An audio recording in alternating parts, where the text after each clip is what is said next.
Good afternoon, everyone, and welcome to the Facilities Maintenance and Operations Committee for today, December the 12th. I'll start with a land acknowledgement.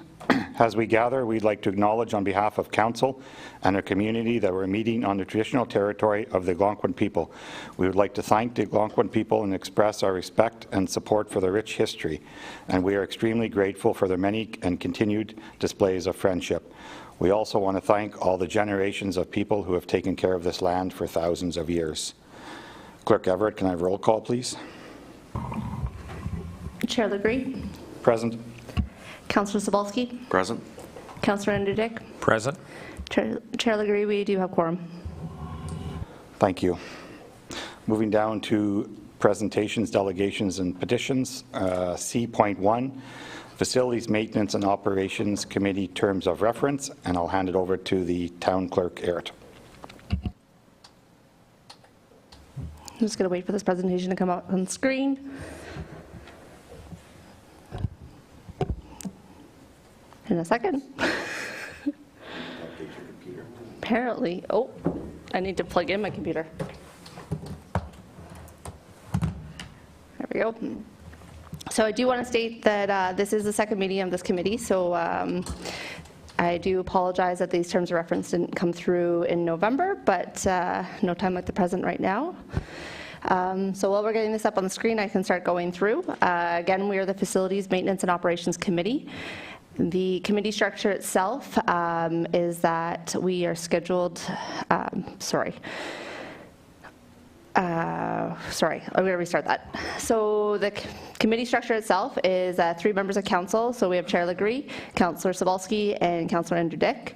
The recording secretary is myself, and our main staff lead is the Director of Facilities Maintenance and Operations. So currently that is Acting Director Collins. The meeting schedule itself is the committee will meet at 2 p.m. on the second Tuesday of every month, with the exception of July. The meetings will be held here in the council chambers or the council boardroom. They'll be broadcasted live on the town's YouTube channel, and all meetings are open to the public for viewing purposes. Any member of the public wishing to address the committee directly can request delegation through myself, but a minimum of 1.5 weeks in advance of the schedule. The mandate of the committee, the Facilities Maintenance and Operations Standing Committee provides guidance and direction on all issues related to corporate facilities, recreation and public works maintenance and operations, stormwater management and utilities. And then the general responsibilities. So this information is provided on our agenda. It's fairly detailed, so I'm not going to go into those details right now, but just a general overview. So we're responsible to go directly to council for items that are applicable to services within facilities, maintenance, and operations. Consider any budget items that are or recommendations to council, including operation and capital adjustments. Make recommendations to council related to long-term planning and impacts on the operations. Receive reports from staff regarding exercises of a delegated authority. Receive reports and status updates on major capital items, and address all matters that are related to or arising from the local boards.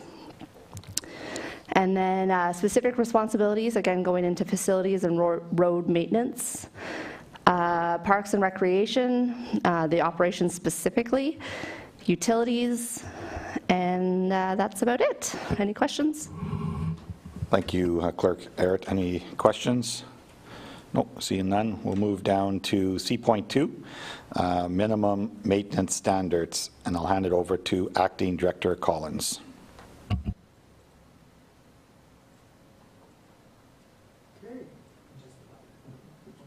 Is it going up on the screen?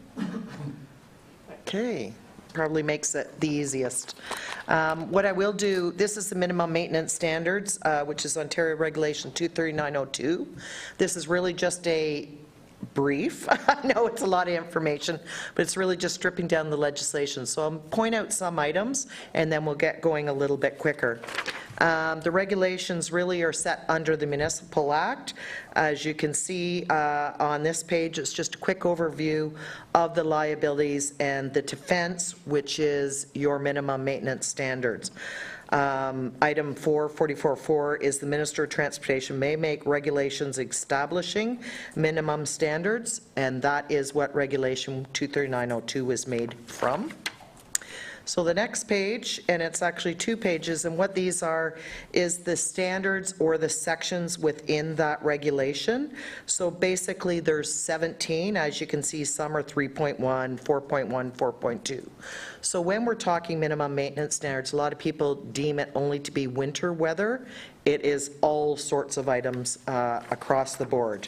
And what it is, well, I'll get into that a little bit further actually. The next page. And the next one. So definitions, there is a whole list of definitions. I didn't get into it here. You can look at the Act for it, other than there is some specific ones. So certain sections of the regulation do have their own definitions, and you can read that as you go. So a big part we always hear about is classification of highways, and they're classified from 1 to 6. It's based on the average daily traffic and the speed limit. And that is how you classify. The next page. This is the table. So as you take the average daily traffic and the speed limit, you come up with your class of highway. I've put a couple of examples on here from information I have located from the drive. And Stewart Street is a class 4 at Mason Avenue. Wrangler Road is a class 6. A couple others I have done as well. Raglan Street South at Renfrew Avenue is class 3. O'Brien Road at the Trail is a class 2. So that information is how you assess all of the standards as you move forward. So here is the regulation. Something I think that's important, since it is really a defense mechanism, is a municipality is deemed to be aware of a fact if, in the absence of actual knowledge of the fact, circumstances are such that the municipality ought reasonably to be aware of the fact. So a good example of that is you can't say, well, I didn't know the roads would have so much snow accumulation when it's obviously snowing outside. So you haven't got that excuse. You need to check on it. The application, I just want to point out that this regulation does not apply to any class 6 highways. There isn't any standards for those. A lot of municipalities do tend to treat them like a class 5. The only under purpose I wanted to point out is that the standards are non-prescriptive when it comes to methods and materials. So you will see you can use various methods of, say, cleaning a street or treating ice. It doesn't tell you how much or when to put it on. So on to patrolling. Next page. So something I want to note is patrolling is conditions described in the regulation. So patrolling is a continuous year-round thing. It's not just winter, it's all of the items in here, which include deck spalls, potholes, etc. Something to note that is very important this time of year is with regards to weather monitoring. So when you go to look at conditions, you must check the weather monitoring. She has the slide up now. And if that monitoring indicates that there's a substantial probability of snow accumulation, then in addition to the patrolling, which is per the table, you must also do it at intervals you deem necessary. So the municipality would deem it necessary. So what we would do is we need to select some roads within the municipality, and when we deem that there might be bad weather tonight and we might have accumulation, we need to go out and check those. So it may be 1 o'clock in the morning, it may be 3 o'clock in the morning. So that's above and beyond your regular patrolling and your monitoring. Again, you'll see these things come up regularly in some of the other slides, so I will go through them a little quicker. Oh, we're still back at weather monitoring. Yep. So again, this is where the definitions, just as an example, in this case it strictly means air temperature, wind, and precipitation. The reason I'm pointing that out is it does not talk road temperature, which can alter your plowing and ice and everything else as well. So again, it's a defense is what we got to keep in the back of our minds. So we are required from October to April to do 3 times per day. and the rest of the season is only once per day that we monitor the weather. We are looking at getting some automatic setups for the guys, so the Weather Environment Canada automatically sends them a document 3 times a day and it's saved. As well, you must monitor it for 24 hours. So it's not just the weather at the time where people think, oh, I can walk out the door and it's snowing, I better take care of it. Okay, so on to the next one is snow accumulation.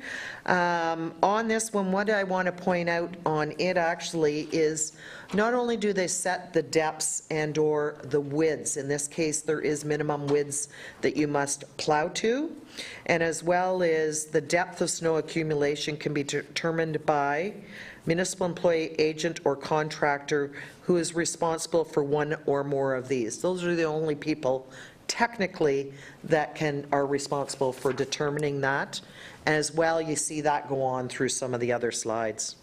Next, oh, we're there. Okay, so again here I just wanted to point out Stewart Street is a class 4. So with regards to snow and accumulation, technically we don't have to start plowing till after it reaches 8 centimeters and we have 16 hours to get it cleaned. This is a minimum standard. We have no intention of doing that. We are way, way beyond those standards. I'm sure Director Aslin can attest, they've always been well beyond those standards.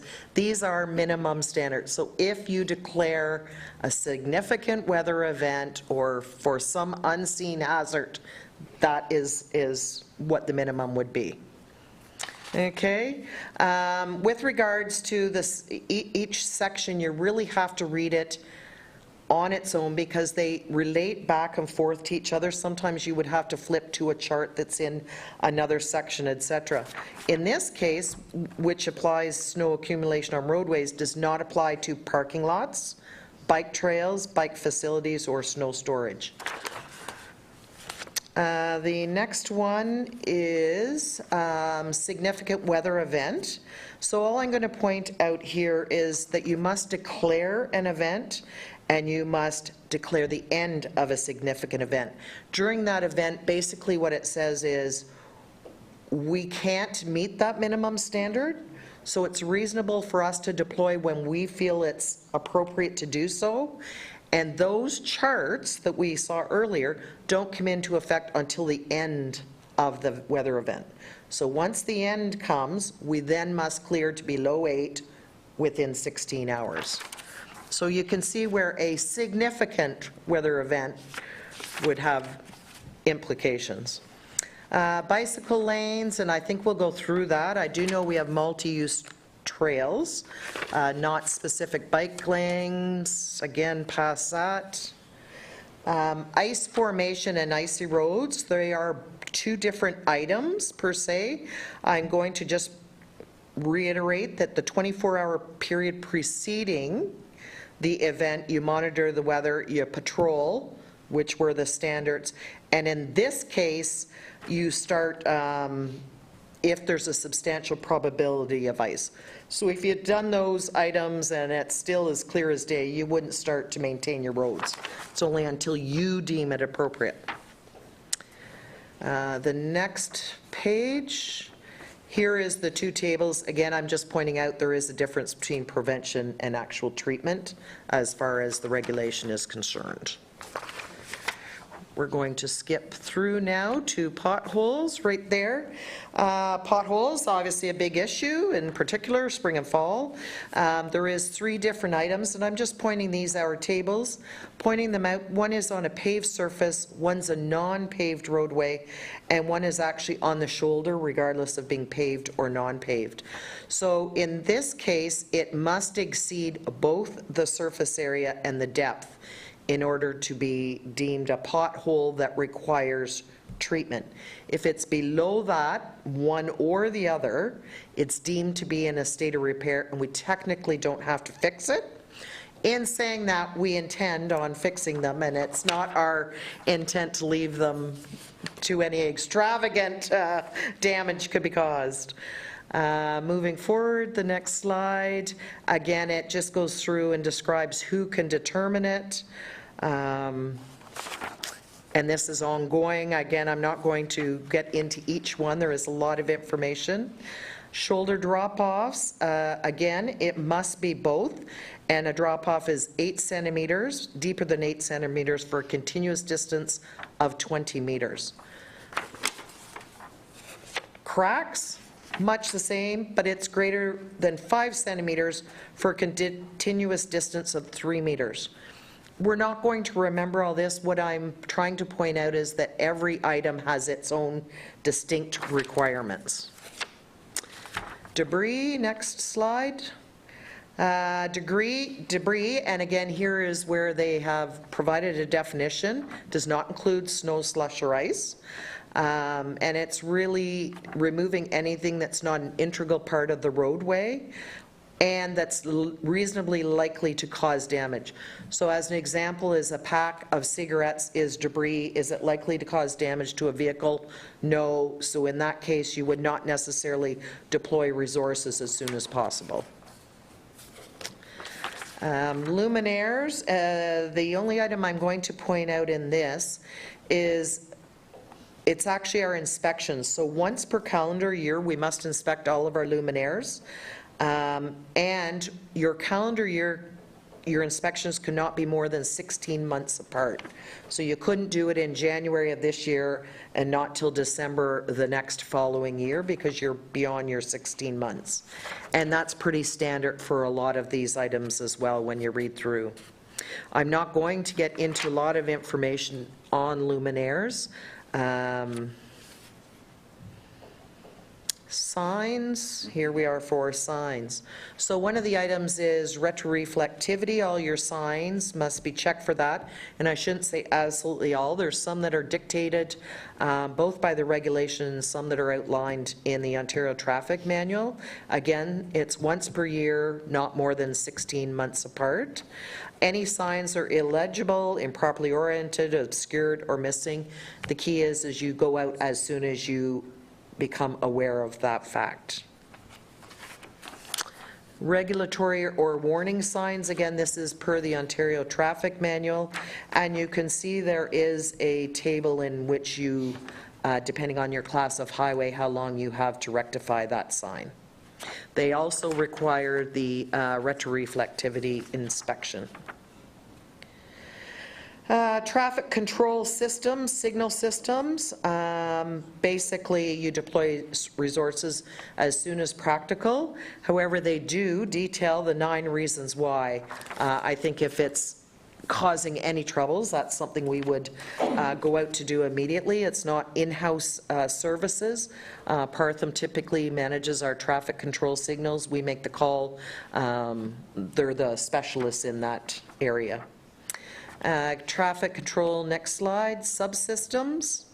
Again, we must inspect these once per calendar year, not more than 16 months apart, with the exception of conflict monitors, which are every 5 to 7 months, at least twice per calendar year.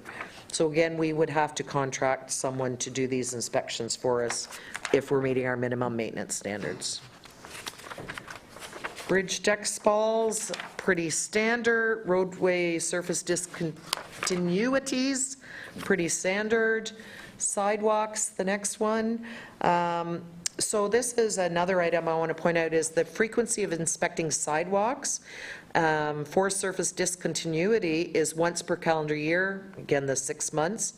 If it's in excess of 2 centimeters, you treat it within 14 days. I think 16.14, I want to point out, is treating a surface discontinuity on or within a sidewalk means taking reasonable measures to protect users of the sidewalk from the discontinuity, including making permanent or temporary repairs, alerting users' attention to it, or preventing access to the area. I'm pointing that out because there is a few sections within the legislation that state that. So it doesn't mean that we have this, we have to go out and rip the sidewalk out and replace it. That is one method of doing it. It could be alerting we're spray painting where that breakage is, that discontinuity. Struggle with that word, I apologize. Or it could be this sidewalk is done and we have to take it out of service. There is various ways of doing it. and managing it after the fact. I mean, sidewalks aren't something you can rip up in an afternoon and replace, obviously. Encroachments is another item, and it's a once per calendar year as well. The legislation does describe the actual area of the sidewalk that any encroachments are. You have 28 days to treat any encroachments that you find. And again, there is that line of you can make permanent or temporary repairs, etc., restrict the area. Snow accumulation on sidewalks. It is 8 centimeters and it must be done within 48 hours. Again, there's not too often that we would not meet that or well exceed that. Again, it provides a minimum width of 1 meter. So when you have your declare, you have time, you can maybe run one little plow down. Again, when you get to the roadways, the same thing, a 3 meter or the lesser of the road width. If it's class 4 or 5, you only need 1 lane down the middle. So there is things that we can do if there is such a storm. Ice formation, and we've spoken to most of these items. I'm really just bringing it to your attention, what the various standards are. Winter sidewalk patrol. There we are. So the standard for patrolling sidewalks is to patrol, it's that, again, the municipality selects the representative sidewalks. So what we should be doing is indicating 2 or 3 sidewalks that we would actually patrol. You don't need to patrol all of your sidewalks. As part of that, it actually lays out how you can do it. By driving along the roadway, looking at them, walking by them electronically, there's various means. Closure of a highway, and it just deems if we close a highway, we don't have to meet any of those standards. They're all deemed to be in a state of repair. And the declaration of a wedding event, significant weather event. So we must post 1 or more. At this time, we post on social media only. The next slide is actually what our declaration looks like to declare and when it's ended, and that is put up on our social media. Next one's a review, that's just legislative. And the last item I have put on is hours of service. It is different legislation, but the reason I'm putting it in is it's a prime time to illustrate, in particular, the hours of service requirement. So a driver must have 10 hours off in a day. He can't drive more than 13 hours. He can't drive after 14 hours on duty. It specifically states what on duty and off duty are. There is cycles that are on the next page. You must pick a 7 or a 14-day cycle, and it clearly outlines so that we meet our legal obligations, how much the guys can and can't work. I do know the legislation has 1 point, I believe it's you can work up to 16 hours if you declare an event, but in that there is also flips back to more time off. So that's just to inform both council, committee, and the public of the hours that the guys are restricted to. And that's it. I understand there's a lot of information. I tried to just reach the basics on it for an understanding. Okay. Thank you very much, Acting Director Collins. Any questions? Nope. I can't.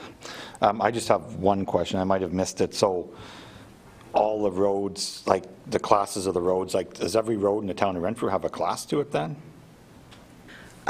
Yes, they will. We've been gathering, there's a lot of information they've been gathering for the last few years, the average daily traffic counts. So it's a matter of putting it together, and we have to assess some of the roads. It could change as, you go out of town or you've got other roadways off it.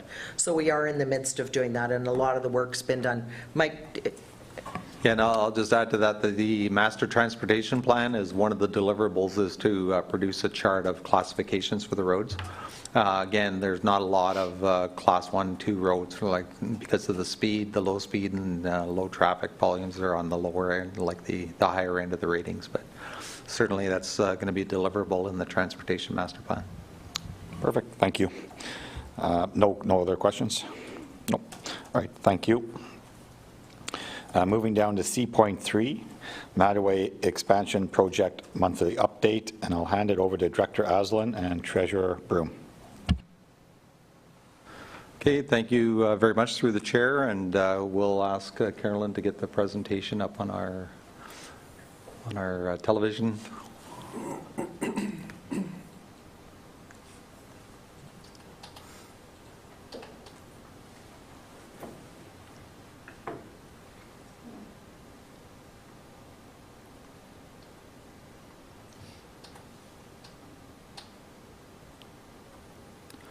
Okay, so here we go.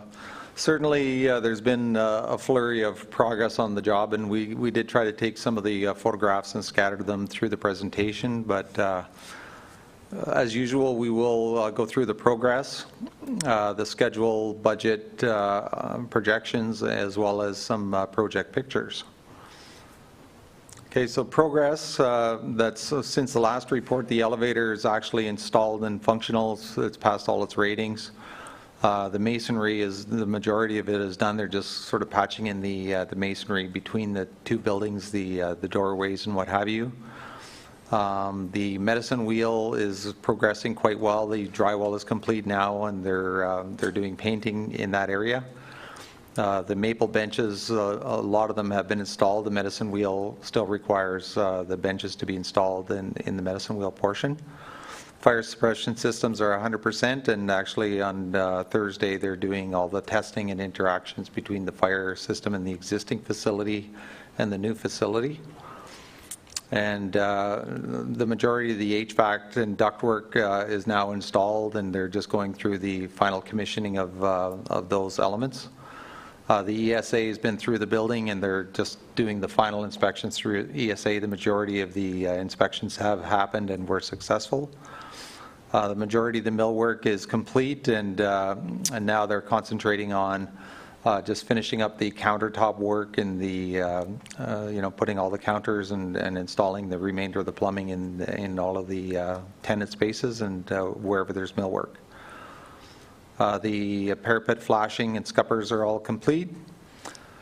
And the painting, they're making their rounds with their final coats of paints and touch-ups in the majority of the areas as they become open for inspection by the engineering teams. And 95% of the bathrooms have received tile, and there's a little bit more tile work to do in some of the change rooms. And the LVT flooring is going well, and there's still some flooring to do in the cultural center and the medicine wheel, as well as a corridor still remains to be done. But the flooring guys are back there now. So on the next slide. The majority of the glass in the building has been now installed, and the metal doors have been installed in the majority of spaces, and the interconnections in between the buildings, they're working on that now. As far as the work that's been, the majority has been completed. The dashboards and the glass for the arena are in. They're still working on scoreboards and the goal clocks and the goal lights. The gym floor and the lines have now been completed, and deficiency inspections by the professional teams have happened in the MyFM area and the physio, and they're come up with a short list of deficiencies that they're now correcting. And some of the tenants are beginning to do some work in their spaces to move in equipment and what have you to try to retrofit their spaces. Okay, planned and upcoming work. Coming up here is complete the tiles in the last change room and the showers and the stairwell, and complete the door hardware installation. Do the plumbing fixtures, finish the plumbing fixtures. So in the last couple weeks there haven't been a lot of plumbers at the site to finish up the plumbing, so We've applied some pressure and spoken to the various parties, and now the plumbers are back there this week to, there's 4 plumbers to, to try to get the plumbing done. There's a ceiling in the stairwell at the walking track that still has to be poured, and that's happening this week and early next week. Expansion joints and caulking work is taking place, at this time. The interconnections between the existing building and the new building, as I indicated, are being connected by the trades. And the Zamboni door, or the fire door at the Zamboni entrance is now installed. Okay, so the next slide. We had an issue with some structural deficiencies. There were a number of structural deficiencies that were identified, and now we're down to 1 structural deficiency that needs to be corrected. So the majority of the rooftop units have been cleared structurally and seismically. So that went well, and they did some supportive work on the structure of the rooftop unit and the gymnasium and the dehumidifier in the arena. So I think we've kind of got past that major structural issue that we had that could potentially have really delayed the project. Okay, the medicine wheel paint and flooring is happening. The town is going around with our town contractor to rekey all the locks to our master keys and to key them to accommodate our tenants and tenant spaces. So that's something Randy and his team are taking care of. The roof on the medicine wheel is, they had to redo a portion of the roof, so they started again, and they're working on that. Landscape, the unit pavers, and all the retaining walls have been completed now, and they're going to finish up the sanding of the actual unit pavers in the spring, because there is a product. The sand is now mixed with an epoxy product that as soon as it gets wet, it hardens up. So they want to make sure that things are nice and dry so the sand can get down into the stone and then set properly and have a proper finish. And because it was done fairly late in the season, there's always a potential too that frost may affect the final finish. So going back in the spring will allow everything to be checked and make sure that nothing moved, and then they can kind of grout those or sand the unit pavers in. So the parking lot light poles have been installed, and the fixtures are set for installation with the poles on in December of this year. So that work is on schedule. Curbs, the majority of the curbs on site have been completed, and there's one small section in the front of the building to complete in 2024. And they essentially had to halt the paving work in the parking lots because it was getting colder than the Ontario provincial standard specifications allow, and the product wasn't guaranteed that we were going to end up with a good product. So in speaking with the working group, the decision was made to defer that work till spring.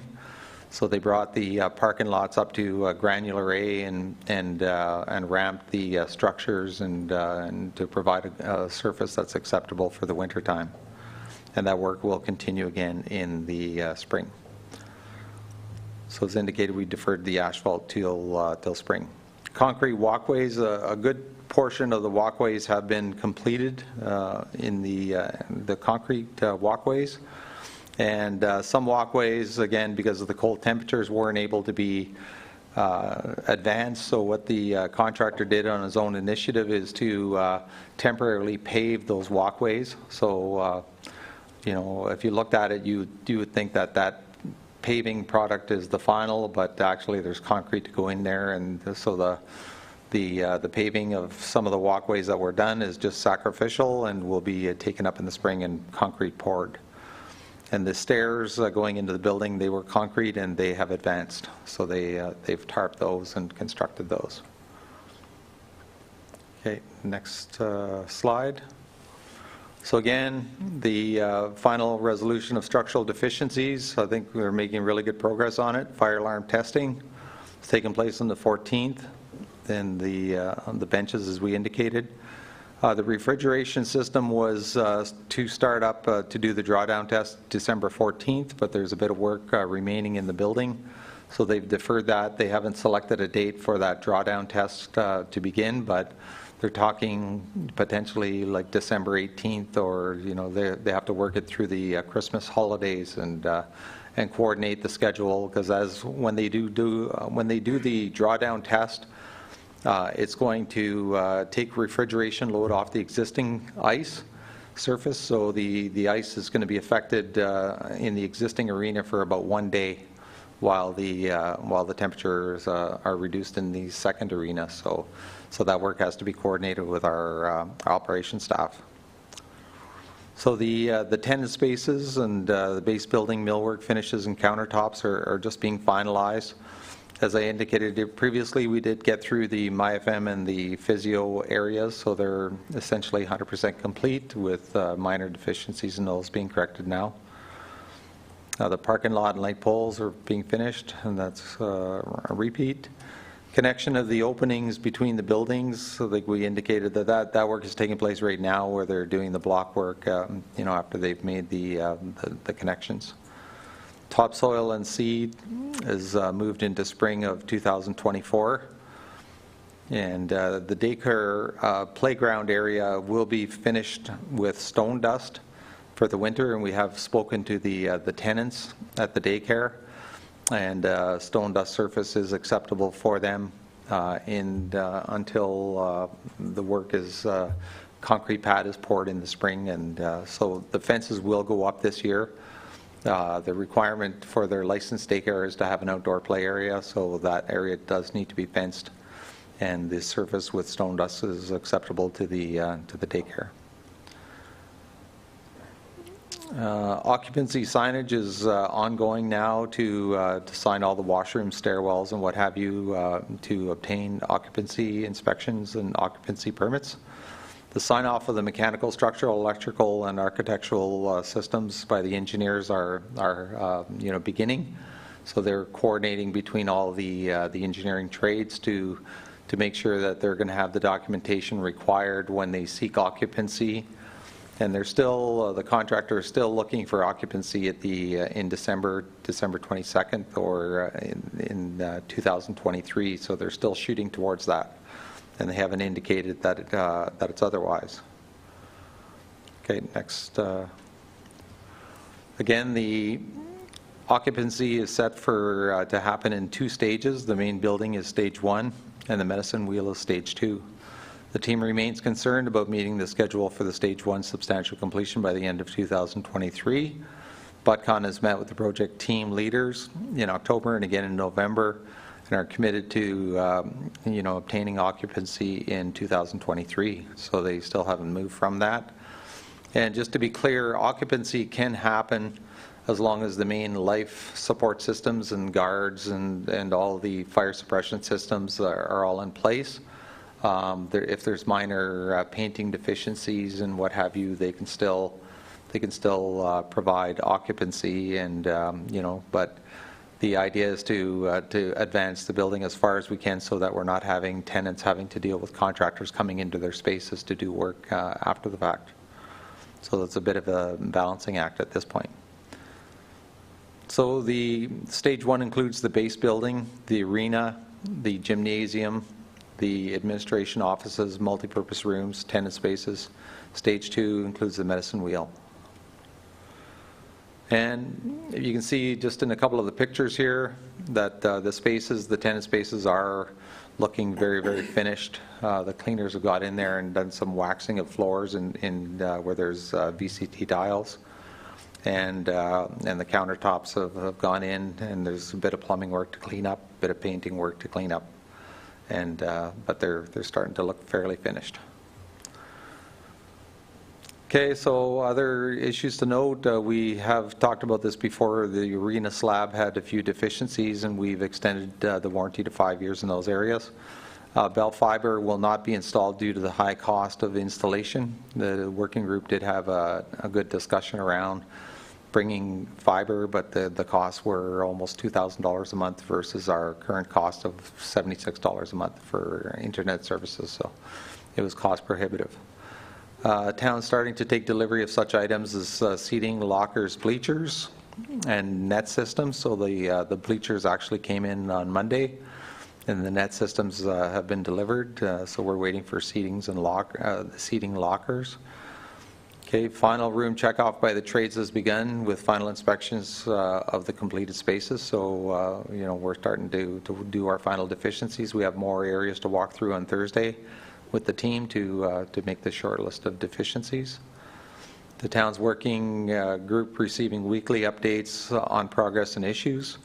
Collier's project leaders continues to assist in project management for the completion. And I continue to support the project. Treasurer Broom has been working with the team on the financial aspects of it. And the CAO Tremblay and his team has been working on leases and naming rights. Okay, and then I'll turn it over to Treasurer Broom for the financial update. Maybe just before we jump in now, just ask if there's any questions on the first part of it before we get into the finance part. Councillor Cybulski. Thank you. Through you, Chair. Just quickly to Director Aslan, thank you. That's a lot of information you just give us there. It was very point by point, and I like seeing it. I hope that you can continue to push on the team. There's not one thing that you said was 100% done yet, and I hope when we talk about this again, and there's a lot more complete. So thank you for the point by point. I can see the light, although there's a lot of work to get there still. Yeah, you're right. And as you can appreciate, the hardest part of a project is the last 10% of the project and getting all the trades back. And, everybody is under financial stress and time stress and other projects as well. So I think what I've seen, and hopefully the working group has seen this as well, is that the contractor has really sort of, put his attention to getting us past the finish line.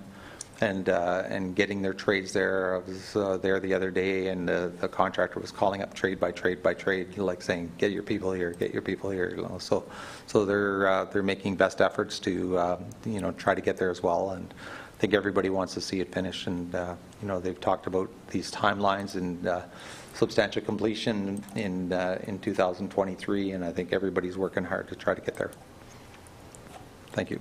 Thank you, Director. Any other questions? Nope. All right, I'll hand it over to Treasurer Broom. Thank you, Chair.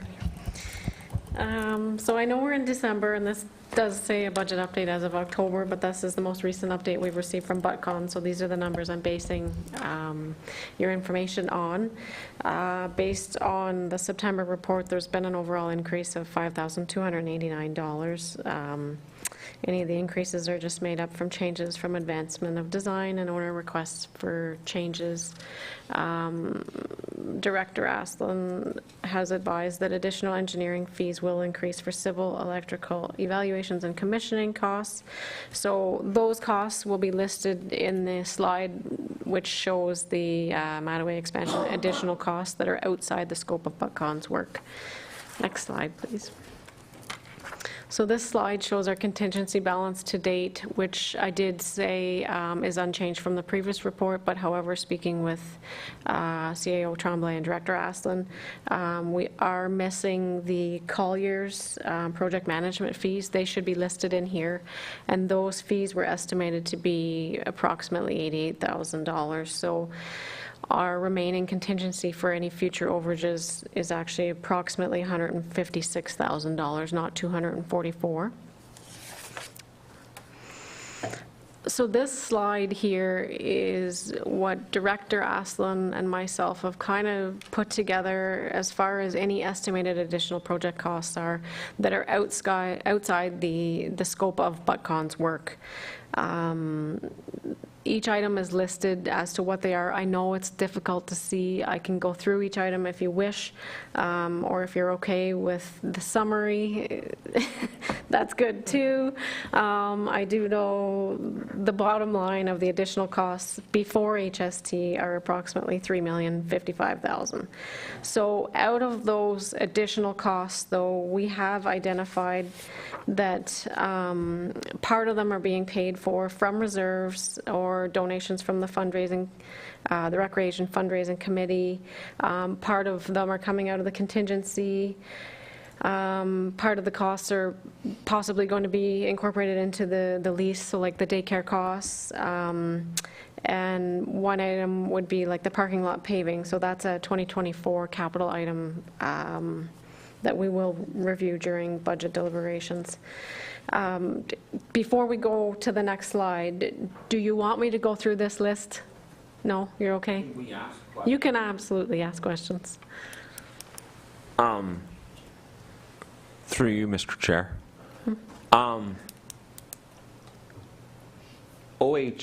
OHA frames and nets. You want to know what that is? I Is just that, the vendor. Director Aslan? Do you know who the vendor is, just off the top of your head? Well, I know that there were, I believe there was some kind of subcontract through Sports Systems Canada and might be Eastern Services providing the nets. Who's the owner of that company? I believe the owner of that company is Kevin Hill. Okay. Any other questions in regards to this Is list? there any other questions? No, we'll leave it at that. Director Aslan? Just a comment that some of the items on this list are potential recoveries from the contractor as well. Like there's some cost for scanning of rebar and what have you. And so there's some of these inspection costs that resulted from deficiencies on the site. And there will be opportunities to try to recover some of these costs from the contractor and their subtrades.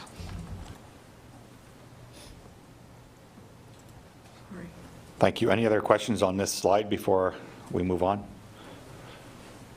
Seeing none, you can go ahead. Thank you. Okay. So just on the next slide, it just kind of summarizes, as I just discussed with you guys, how these costs are going to be paid for. Approximately 1.3 million is what we have to figure out how we're going to pay for that. So whether we roll it into the debenture or some other sort of reserve, that will be figured out once we go through the 2024 budget. I did do some scenarios for debentures. I don't know if you guys want to get into that today or if you want to wait and do that during the budget deliberations. In the 2023 budget, you guys did approve a $12 million debenture, but with the additional costs, I don't know if we want to look at increasing the debenture to pay for these additional costs. Again, I can go through that with you today, or we can wait until we go through it at council or budget deliberations.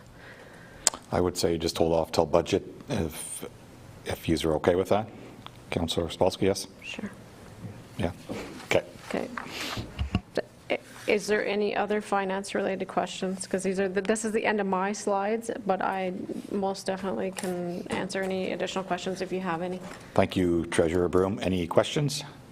Councillor Spolsky. Yeah, thank you, through you, Chair. And just so I can get it square in my head, I saw a slide for currently around $30 million. Sorry, I'm talking That's okay. this way, Aaron. But, and then our contingency was 1.6? 1.8. 1.8? Yep. Sorry. So that's on top of the 30 million? That's that's included in the 30 million. That's included in the 30 million? Okay. Correct. And then the additional costs we've put in is around 3 million. So we're up to 33 million so far. Sorry, I'm just trying to get to that grand total, Yeah. what we're into so far. Correct. Thank you. Just to note too that these are estimates. Like I know Director Aslan gave me a listing, and these are like I think you're pretty accurate on these costs. But I mean that doesn't mean that there's not additional items that could come forward as well, because we're not at the end of the project yet. But this is giving you guys an outline of the additional costs that aren't included in the BUTCON scope of work. Yeah, thank you. It's important that we see that. So, Councillor Dick. Thank you, through you, Chair. I think it's more of a comment. I don't know what the other committee members' thoughts are on this, so I'll just throw it out there, and it's up for discussion moving forward. Like, we're in it now. Like, we're in it, right? And we're over budget, and we're going to be over budget. So, like, let's make sure, I'm just thinking out loud, let's just make sure it's done right. It's done awesome. When we open it, it's going to be beautiful, because, like, we're over budget now, so like if, I saw a list of things that they're thinking about doing additions, I just think we should look hard at making it perfect, because the taxpayers are eventually paying for this in a debenture, so let's give them a facility because, sadly, we're in it. I can't say that enough. So I just thought, moving forward, staff, councillors, all of us can just think about that, and let's just make it the best facility we can when we open it. Thank you.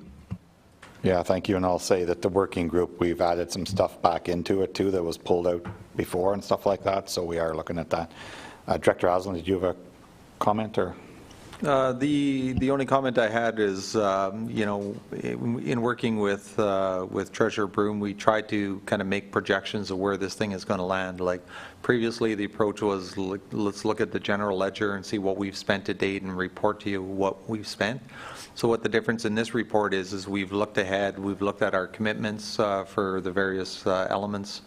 We looked at projections from our consultants, and had them provide projections of what it would cost for them to get to the finish point and, get all the commissioning and deficiencies corrected. And we've included those projections. So this number has kind of jumped quite a bit, but now I think it's a more complete number. And maybe the committee can provide some indication. I know, items I've been asked a couple times about, like the tennis courts, for instance, right? And I've talked to CAO Tremblay, and the tennis courts were funded in 2023. Does the committee want items like that kind of summarized in the financial picture, and then an indication of how you'd like to pay for it, or maybe I can ask Rob to comment on that, and we can get some direction from the committee. Thank you. The tennis courts were completed in 2022, so 2 years ago, and have been funded in the 2023 budget. So, we can go back and look at the playground structure at Mattaway. The list is infinite. There's a number of projects that have occurred, but the tennis courts have been completed for 2 years and were funded.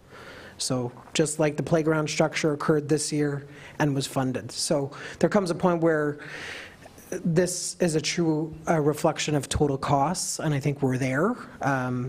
But I don't think we've hid the cost of the tennis courts, and we've approved how they were going to be funded a year later, and that's done, just like the playground structure was replaced, and that's been done and has been funded. So I think we got to focus on kind of current costs to complete this project. And although the tennis courts were moved for the purposes of the addition, we've dealt with that item. So I would say that we've been very transparent at the cost, and we've been very transparent that how it's been funded, and it's done. So I would say it's relevant, but I don't think for the purposes of what we have to fund and the decisions that need to be made on how we're going to fund them, the tennis courts aren't relevant at this point. Councillor Andrew Dick. Thank you, through you, Chair. I think I'd have to agree, like Mattaway is Mattaway, like the extension of the MyFM Centre should be the reflected cost, because we still have to do business outside of that expansion, like the ball diamonds, the tennis courts, the soccer courts, the splash pad, all that stuff is not, you know what I mean? I think CEO Tremblay said it perfect. I think we need an actual cost of just the expansion. Everything else is minute. I'm not a construction guy. I'm just a councillor, but that's my personal feeling. But other councillors may disagree or have different opinions, but I just wanted to add that. Thank you. Any other questions? No, my thing was I just wanted to see a picture of the total true costs. At the end of it, there was X amount of dollars to put that building expansion on. So the playground structure doesn't matter because it was not part of that, but the tennis courts would, because we had to relocate them to build onto that, right? So it's just kind of not really how to fund it, just this is what the true cost was to erect the building. So last call for questions. Sorry, CEO Tremblay. And just on that note, as part of the third-party review, there's like a phase 2 that's going to look at project closeout in Q1, and we'll look at all components of the project. So for instance, that the tennis courts had to be relocated, like the financial components of it. So I think for decision-making purposes, talking about the tennis courts isn't relevant at this point, but will be relevant in terms of the full financial picture of the project from start to finish and all associated costs associated with it. But I'm just saying for the purposes of this exercise and what needs to be funded and those decisions that need to be made in the 2024 budget on, hey, are we proceeding with the following items that have to be funded, or are we waiting? Like, I think that's separate, but I just want to say that that will form part of the full second part of the third-party review, and we have estimated costs on to complete that work, which will also be part of the 2024 budget. So WCSC consultants, once they present next week, the next phase will be project closeout and looking at the financial picture and reporting that out in Q1-ish spring of 2024. Perfect. Thanks, CEO. Treasurer Broom and Director Oslin. Oh, I'm sorry, you still have more. Sorry, continue on. Yes, and through the chair, I think this back to me, Aaron? Yep. Yeah, so we have included sort of a lot of the cost elements, the fire and evacuation plans, parking lot lightings, lockers, bleachers, arena seating, internet connections for the building, and so we're thinking we're getting to the end of the list of new items. So we'll get next slide, please, Carolyn. So here's just some random pictures from recent site visit here, and the first picture is the interconnections between the change rooms and the existing arena. So you can see that the doors are in now, and the block work is happening to close in those spaces. The next two are some of the boards, the timekeeper area and the penalty boxes, and some of the benches, and the glass and the boards are very, very high quality boards. They are acrylic panels in front of the benches, so if there's sledge hockey going on, then they can basically see through the boards and be able to watch the game. It's all stanchionless glass, so there's no big pillars in between all the pieces of glass. So it's very, very high end. If you walk the site, you'll see there's maybe some discontinuities. There's doors that may be a little bit sticky and things like that. But in talking with the contractors, they want to do the drawdown. So when they bring the ice down to the right temperature, then everything kind of shrinks and kind of settles into a certain configuration. And then they do their final adjustments on everything, once the temperatures have been brought down. So things are looking. You can see the sports flooring in here. There's a bit of flooring outside of the board area to get to the change rooms. There's still a bit of that work happening, and that's one of the reasons why they have to delay the drawdown. Is the floors require higher temperatures to bond that sports flooring to the concrete. Okay, next slide. This is probably one of the most impressive areas of the building is the gymnasium, now that has the floors are finished and sanded, and all the lines have been hand painted on there. So the arenas or the gymnasium is looking very, very finished. The bleachers, there's 3-row bleachers that are over 70 feet long. They just arrived at the site on Monday, so they're going to be putting those in against that blue wall on the right-hand side. This next picture of the site works show all the curb work is the majority of the curb work has been done, and they were just preparing to kind of do some paving in those areas, the sacrificial paving where they couldn't get to the concrete work this year. So they did some of the primary elements of the concrete pathways, but there's a little bit of asphalt that will have to be redone in the spring. But you can see all the retaining walls have completed in the daycare area, and all the fence posts are in, so the fencing contractor will come after that area is brought up to grade with stone dust. Then the fencing will be put in with all the different gates and what have you. And the parking lot area itself is now is granular A. So the next slide is the slide on the left is one of the multi-use rooms. And it shows the countertops are in and the floors are all waxed and ready to go. There's a sink yet to be installed there in this particular space, so the plumbers are there now. The middle area is the big dome of the medicine wheel, and that's all been drywalled, and actually it's been painted now, so it's really, really taken shape. All the drywall on the walls is all complete as well, and everything has got its first coat of paint. And the picture on the right is some of the asphalt pathways that were being done in the area that I showed previously that had been prepared. They have done a lot of the concrete walkways around the facility. but advancing any further on the concrete walkways would have jeopardized the quality, and talking over with the working group, they didn't want the quality to be compromised, or we weren't in a position that we wanted to have to waive warranties and guarantees if the product wasn't acceptable in the spring.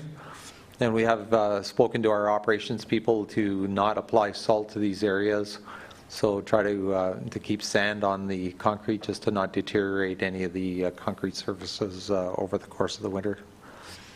And and then it'll be next year. It'll be back to everything will be normal. So I think that's it for the pictures. But if anybody has any questions, I'd be happy to answer them. Thank you, Director Aslan. Any further questions? Nope. All right, thanks. We'll move on to Section D, reports. So D.1.1, operations and closure of the Renfrew Recreation Centre. And the motion is that the Facilities Maintenance and Operations Committee recommend that Renfrew Town Council direct staff to cease operations at the Renfrew Recreation Centre by March 1st, 2024. Do I have a mover? Councillor Sobolski, and I'll hand it over to Director Collins. Okay, I would like to point out that the report was written and then it was reviewed in conjunction with the Parks and Rec Supervisor, the Director of Library and Community Services, and the Community Outreach and Program Specialist. The reason for that is we're looking actually at doing what we're calling a soft closure at the Renfrew Recreation Centre and then a hard closure. The soft one would be January 15th. We've selected this date trying to base it on what programs are presently there, but not wishing any more, in particular, public community events be booked, because we will be undertaking the move to the new centre. As well, the gym will have to be closed for time, staff moves, etc. So that's why we're looking at the soft being January 15th with a hard close date of March 1st. So at that time, we expect that everything has been emptied out that is expected to be emptied out and the new facility up and running. The community services and outreach program have been undertaking a number of programs that are shown on the back page of the report in other locations as we are able, such as the library, the Visitor Information Center, etc. So this is for your information, as well as trying to get it to the public and ensure that staff are aware of no more bookings after the 15th of January. Thank you, Acting Director Collins. Any questions? I just have maybe one concern. January 15th, like, is that leaving us a lot of time? Like, should we push it? I'm just wondering if February 1st, we should keep things going at the rec center. Like, we own it, it's not like we have to be out, because, you know, it looks like it's coming well in that way, but the expansion, but I'm just wondering if, yeah, sorry, go ahead. And I think that's why we're calling it a soft close. We do have some programs that will continue there, that at the last minute we will be able to flip. It's more new programs or people wanting to rent the space as they come in. We would prefer to try and relocate them to other places in order to provide for the move. So the facility will still be running, but it'll be reducing each week. Okay, perfect, thank you. No other questions? No. All in favor? Carried. Okay, moving down to D.1.2, service Renfrew space at the MyFM Centre. And the motion is that the Facilities Maintenance and Operations Committee recommend that Renfrew Town Council endorse in principle the changes to the existing lobby space at the MyFM Centre to accommodate office space for the service Renfrew and the Wolves organization, and to provide additional storage for the NHA-NHL Museum and the Lending Hub. Do I have a mover? Councillor Sobolski, and I'll hand it back over to Director Kelly Thompson. Thank you, Chair. So currently The Wolves have a designated office space in the lobby at the MyFM Center.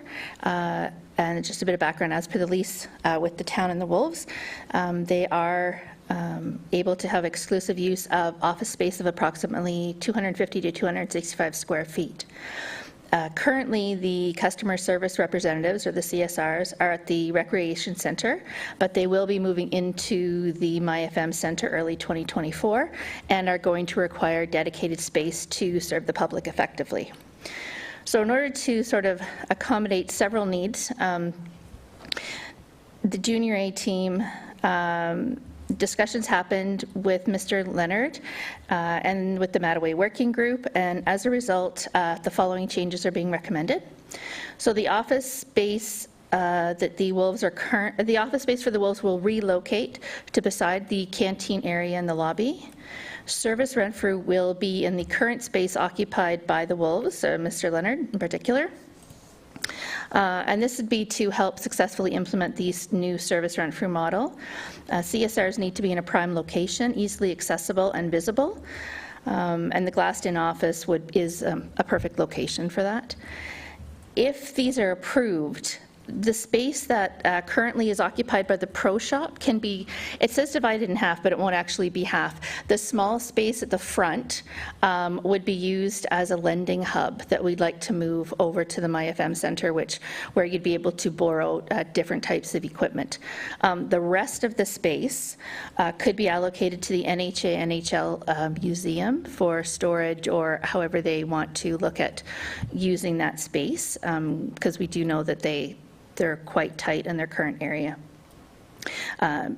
Part of the expansion includes a new pro shop area, so it is being relocated from where it currently is.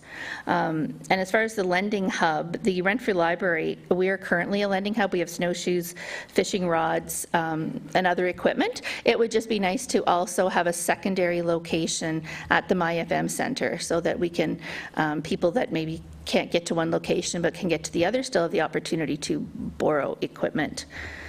So that's what we're suggesting. Thank you, Director Thompson. Any questions? Councillor Sobalski.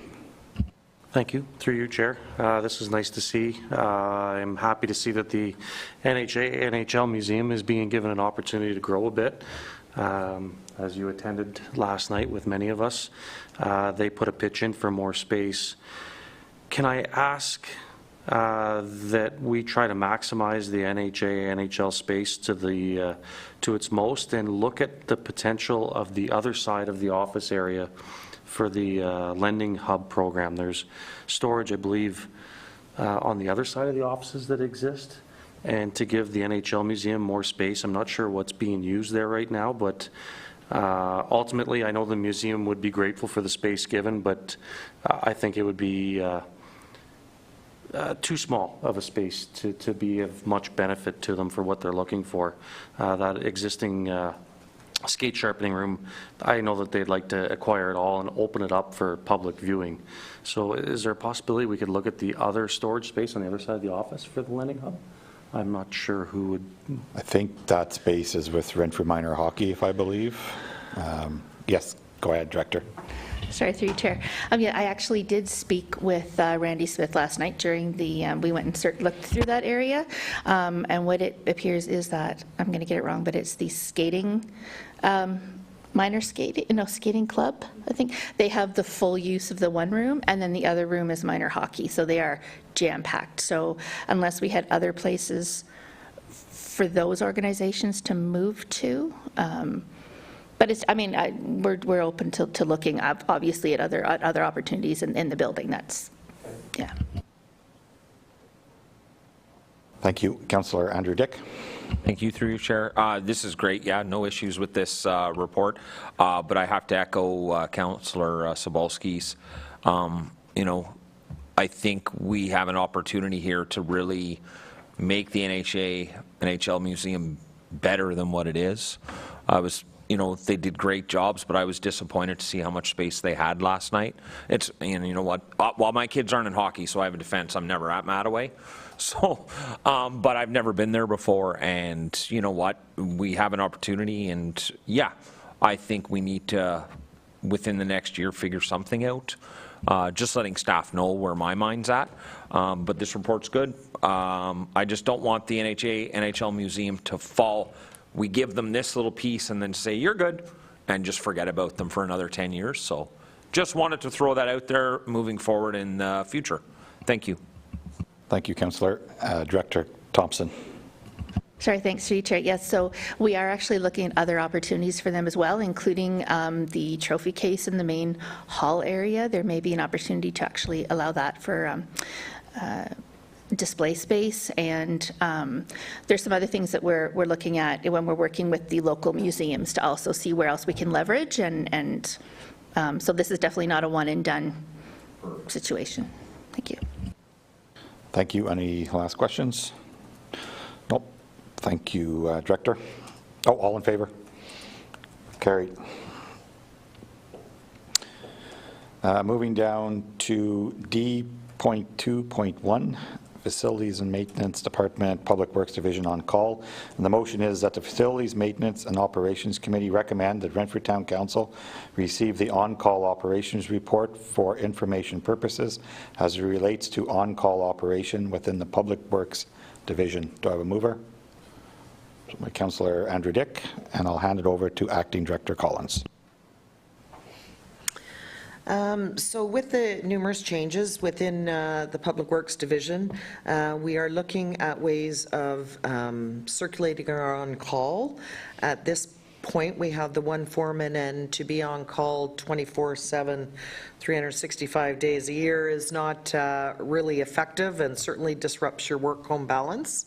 One of the options we're looking at, and we will be speaking with, is the union, utilizing the union for call-outs. They are presently on a standby. They are paid per week. They go from Friday to Friday. What we will be looking for is having them commence the call-outs or doing patrolling, and then if need be, our supervisor is certainly available to them at all times. We do provide a communication device at this time, and we'll continue to do so.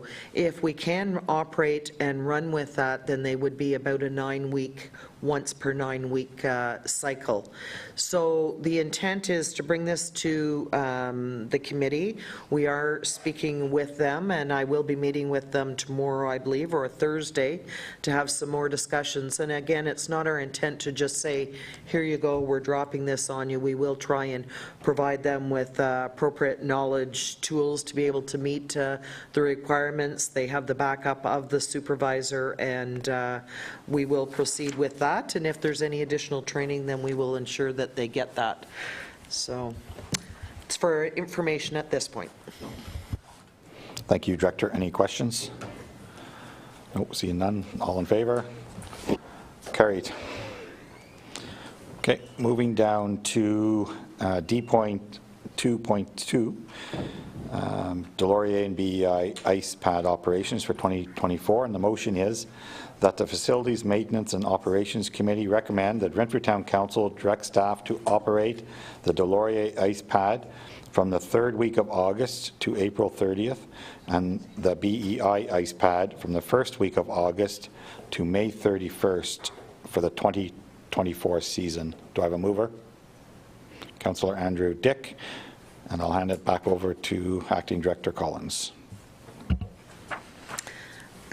So as we start with the 2 ice pads, we're looking at, really, it's a summer closure. If it works well, we would continue with that. However, it can be reviewed annually depending on ice rentals.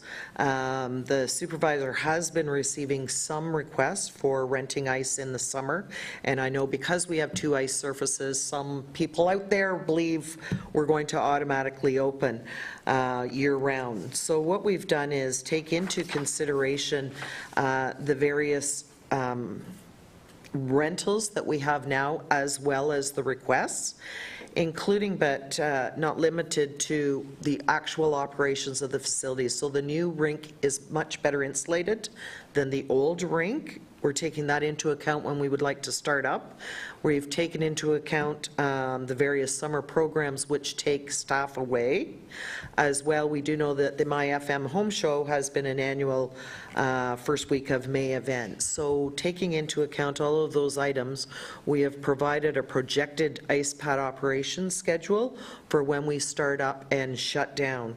Obviously, costs are a big part of this. In order to maintain the facilities, we need 7 days a week, 16 hours per day of staff time.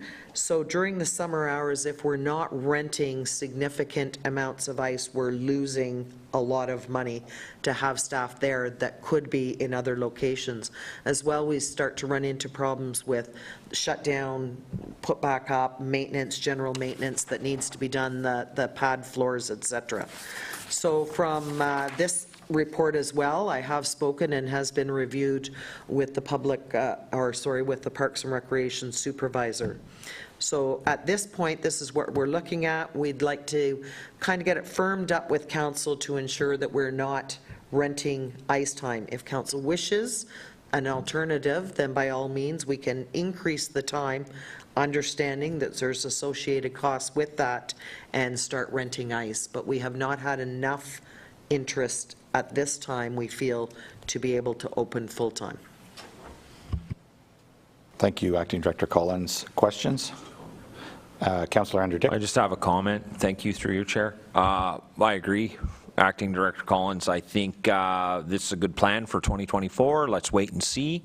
Let's build up, and then you never know. We might be able to open up all year. But I like this plan for the first year. Just wait and see. And thank you for this report. Any other questions? Yeah, I'm going to, through you, Chair, I'll echo what Councillor Dick just said. We haven't even put the ice on it yet. It's hard to schedule someone in an area that we've never operated before. So let's get the ice on. Let's make this building shine. Let's show it off and see what people can give us in the future. So thank you for the work. I'll just make a comment. I'm kind of the odd person out. I think that you would get ice for June and July in there. Off the top of my head, I can quickly think of 10 teams that would be interested in doing it. I'm assuming they probably don't know, like, a lot of people are assuming that we're doing, like, running it to 12, like one pad to 12 months. So just being in the hockey community, I know that there's been talk to me about, are we doing it, running it 12 months, or what are we doing? And I didn't really give an answer, but anyway, I would say it is something to look at. And I know it's our first season, but I think you would get the usage, just my own personal opinion. Yeah, do you have a question? No. No. All in favor? Carried. Okay, moving down to D.2.3, Municipal Operations Center Parceling.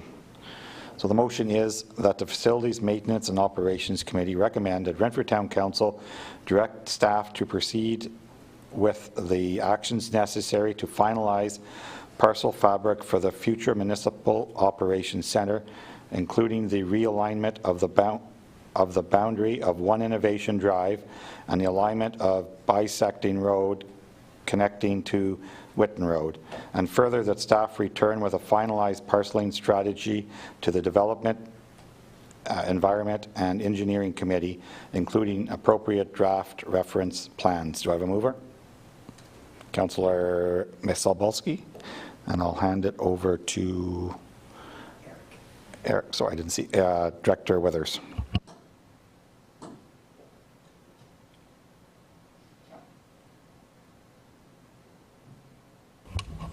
Technical difficulties. Thank you, and through you, Chair. Yes, thank you. This is just a report, an update, and some direction requested for activities that staff are planning to take in 2024, just with respect to the potential for parceling in the area of Whitten Road, O'Brien Road, and in Innovation. And just maybe draw the committee's attention to Appendix Appendix B/C of the report. I'll apologize in advance. I had 3 appendices in mind for this report and managed to jam, got 2 on 1, so we only have 2 shown. So Appendix B is in fact Appendix B and C. And what this shows is kind of a conceptual parceling of town-owned lands between Whitten and Innovation south of O'Brien. It shows parceling of approximately 12 acres to the north of a future kind of cutoff road between Innovation and Whitten, and about 10.5 acres to the south. And this project is kind of be dovetailing with work required to, as part of the proposed closure of Whitten Road, and there's an item on council agenda this evening with respect to a work by others agreement with the MTO to fund the environmental assessment and preliminary design work for that closure. And if you're wondering why we need to close Whitten Road or why that's being proposed, it's directly related to the interchange work at Highway 17 and O'Brien Road. Initially, the MTO was proposing a stop control eastbound off-ramp, and the town indicated, and led by Director Aslin, that would be preferred to have a continuous off-ramp and to avoid the stop control there, just to improve traffic flow and vehicular safety. The MTO indicated that the fact that Whitten Road existed presented a conflict with respect to the movement of traffic, and so here we are. Whitten Road is kind of on the table as far as the EA work and preliminary design for the closure. The MTO has agreed to finance a significant component of the costs associated with that work. And so we think we're in good shape to move forward on the design for that project. And so the outcome of that, the design work for the closure of Whitten Road, it'll determine the alignment of a connector road that'll effectively go from Innovation to Whitten, and would result in kind of the parceling that you see here. So we're kind of early stages, and what you see on the parcel to the north of that cutoff road is a very rough kind of geo-referencing of the site plan concept that was prepared for 436 Lisgar as part of work done by J.L. Richards.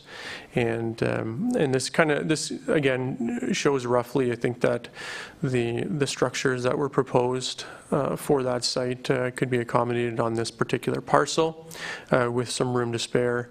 It's kind of anticipated that you would have public works functions substantially located here, recreation functions that don't require location at Mattaway or another facility, along with bylaw, emergency services, the fire department, and animal control could all co-locate at this location.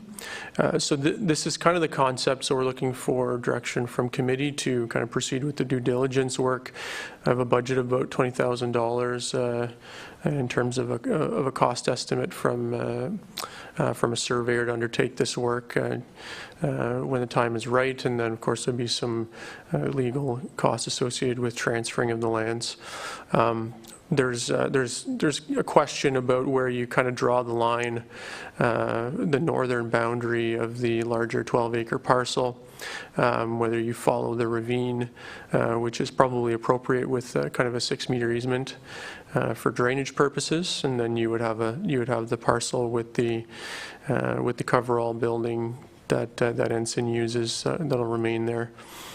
And then, of course, the 2 other parcels. So, again, very conceptual. Happy to answer any questions, but it looks like the CAO has some comments. Thank you. CEO Tremblay. Thank you, Mr. Chair, and just want to kind of put this into context on why. There is a separate report to declare 436 Lisgar as surplus to the town's needs and to proceed to the public consultation phase before we get to that. So if we're not going to relocate a new public works garage on that parcel, we need direction from council on where. And I just want to point out for the public, that does not mean this new municipal operations center is happening tomorrow or in the kind of the short or medium term. It's just pre-planning for the replacement of the garage, the fire training center, the eventual potential replacement of the fire hall, and dedicating lands to do that. So I think the plan shows the acreage here, which is significantly more than the 4 acres that would be on Lisgar. And then so because we're recommending that those lands on Lisgar be circulated for potential surplus, we need direction here, and we felt that collating on these sites, and I can tell you that the fire master plan, which is coming in the new year, is also looking at should the fire training center be close to where a future fire hall might be, and where should those things be located. So this is really an exercise in planning for the future, and in line with whether or not we're keeping the Lisgar property. Thank you, CEO. Any questions? Councillor Andrew Dick.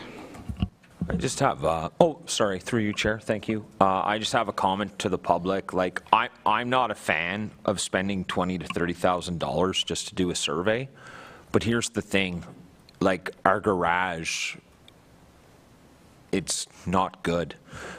It's just not good. Like CEO Tremblay said, the fire master plan's coming. We anticipate that the fire hall is going to be an issue. We have other things that are coming up. So as much as I do not want to spend this $20,000 to $30,000 of taxpayers' money to do another survey, it's necessary, and we have to do it because in a couple years it's coming, and we're going to have to do some real big work to keep this town going. So I just wanted to make that comment to the public because I get that a lot about surveys. So I just wanted to know, I'm not happy either, but we got to do it. So thank you. Thank you, Councillor. Any other questions? No, I'll just comment. I think that this is the right plan, and we do have to plan ahead, you know.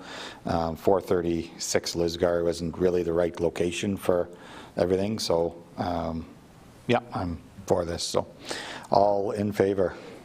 Carried. Moving down to D.2.4, graffiti management policy. And the motion is that the Facilities Maintenance and Operations Committee recommend that Renfrew Town Council adopt a graffiti management policy and that the property standards bylaw be amended to include graffiti vandalism. Do I have a mover? Councillor Sobolski. And I'll hand it over to Director Withers. No. Director. Who? Oh, you, right beside me. Sorry, I thought you were pointing over there. Acting Director Collins. I was going to go to you, then I thought you were going on. No, I was, sorry. The graffiti management policy, it was something that was brought up when I first started here, was to look into developing a policy to deal with, obviously, graffiti. It is important to understand that there is also graffiti art and art murals, which typically are allowed. Art murals are typically developed ahead of time, while graffiti art is painted on a building but may be subject to permitted use. I don't know how you say it. Anyways, what I have done is provided a policy, a copy of a draft policy. You can see where the art mural, graffiti, and graffiti art are all defined within the policy, as well as graffiti vandalism. So there's really 3 methods or different ways we would deal. If graffiti is located, we would contact bylaw. They would go out and review it.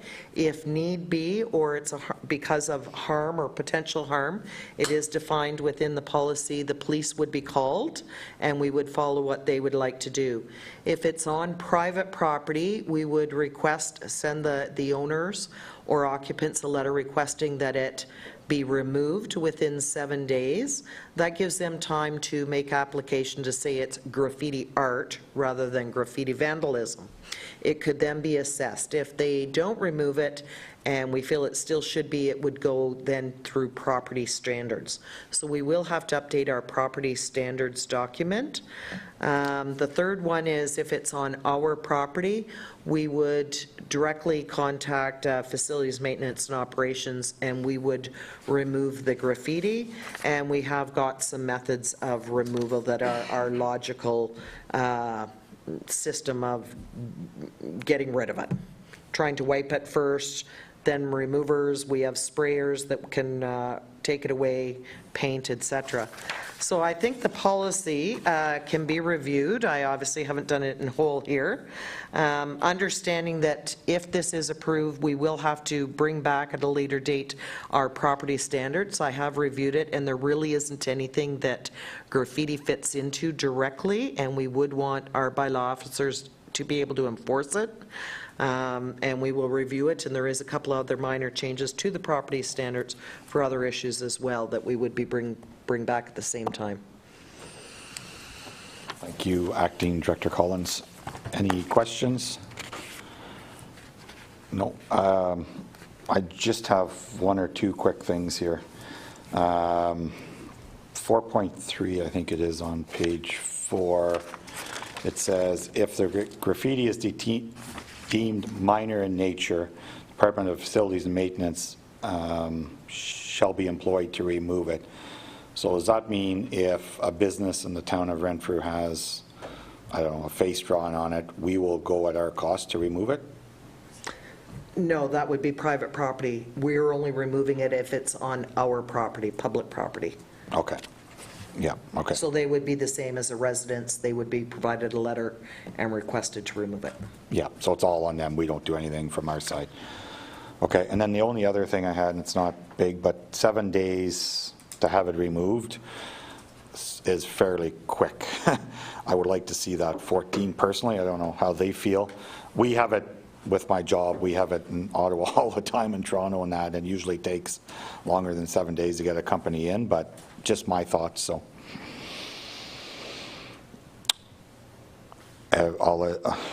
any other questions? No.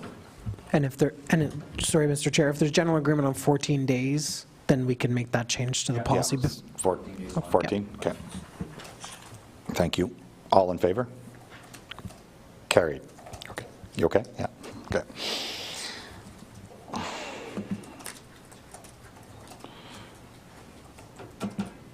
All right, moving down to Section F, Committee Minutes. That the Facilities Maintenance and Operations Committee confirmed that the minutes of the committee meeting dated November 21st, 2023. Do I have a mover? Councillor Sobolski. Is there any comments or anything on them? No. All in favor? Carried. Our next regular scheduled meeting of Facilities Maintenance and Operations Committee is scheduled for January 16th, 2023 at 2 p.m.